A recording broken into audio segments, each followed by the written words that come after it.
आलू के दाम बढ़ती महंगाई को रोकने के लिए कृषि मंत्री एवं बेचाराम मन्ना द्वारा एक संवादित बैठक बुलाई गई, जिसमें उपस्थित थे सभी चाषीगण एवं कारोबारीगण, जिसके मेन उद्देश्य था कि आलू को दाम को घटाया जाए। रिपोर्टर प्रदीप सेठ के साथ कैमरा प्रिंस की खास रिपोर्ट। যারা সংরক্ষণ করেন এবং আলু ব্যবসায়ী আমাদের সকলের সঙ্গেই সুসম্পর্ক আছে। আমরা ওনারাও বোঝেন আমাদের দায়বদ্ধতা আছে। আমরা যেমন এই রাজ্যে মাননীয় মুখ্যমন্ত্রী কৃষকরা যখন আলুর ভালো দাম না পান, এইটি একমাত্র রাজ্য পশ্চিমবঙ্গ যেখানে ন্যূনতম সহায়ক মূল্য দিয়ে আলু কেনা। আবার যখন অভাবী বিক্রি হওয়ার মতন সম্ভাবনা থাকে, এইটাই একমাত্র রাজ্য যারা সহায়ক মূল্য ঘোষণা করেন, আলু কেনেন, এবং যখন দাম খুব বেড়ে যাওয়ার সম্ভাবনা থাকে তখন প্রয়োজনে আমরা আলু কিনে রাখি। আবার এরকমও হয়েছে যে উপভোক্তাদের স্বার্থ বজায় রাখতে গিয়ে আমাদের সাবসিডি দিয়ে আলু সুফল বাংলার স্টলের মাধ্যমে বিক্রি করা হয়, এখনও করা হচ্ছে।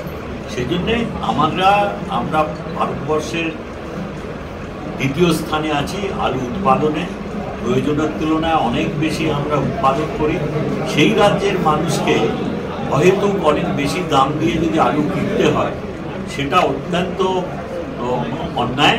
এবং এই জন্যই মাননীয় মুখ্যমন্ত্রী আগে আবেদন করেছিলেন, তারপরেও অনেক আলু অন্য রাজ্যে চলে যাচ্ছিল।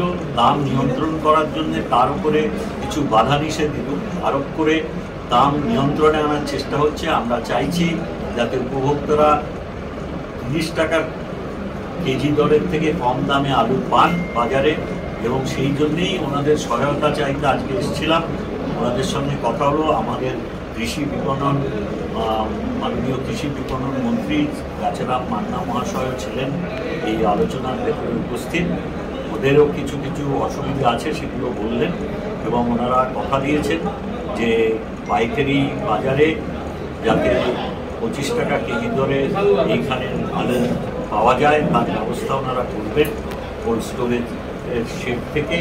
এবং সেই আলু আমরা বিভিন্ন কলকাতা পার্শ্ববর্তী বাজারে যাতে 30 টাকার কমে পাওয়া যায় বা 30 টাকার ঊর্ধ্বে যাতে দাম ওঠে, সেই ব্যাপারে আমরা আবার যারা রিটেল ব্যবসা করেন, তাদের খুচরো বিক্রি করেন, তাদের কাছে আশা করব তারা এখানের থেকে খরচ করে ওখানে সহায়ক মূল্যে বিক্রি করবেন। আর আমাদের যে নিজস্ব যে সুফল বাংলা স্টল আছে, সেখানে আমরা 30 টাকা কমই বিক্রি করছি। দরকার 25 টাকা পেলে আমরা আরও দাম কমাবো।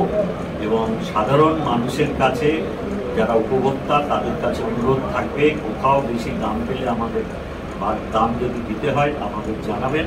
আমরা চেষ্টা করছি একদিকে যেমন কৃষকদের স্বার্থ দেখার জন্য মাননীয় মুখ্যমন্ত্রী এই আবহাওয়ার বিভিন্ন কারণে যে যখন আলু রোগগ্রস্ত হয় বা ব্যাহত হয় আলু চাষ, তার জন্যে সম্পূর্ণ নিখরচায় বিমার ব্যবস্থা করেছেন।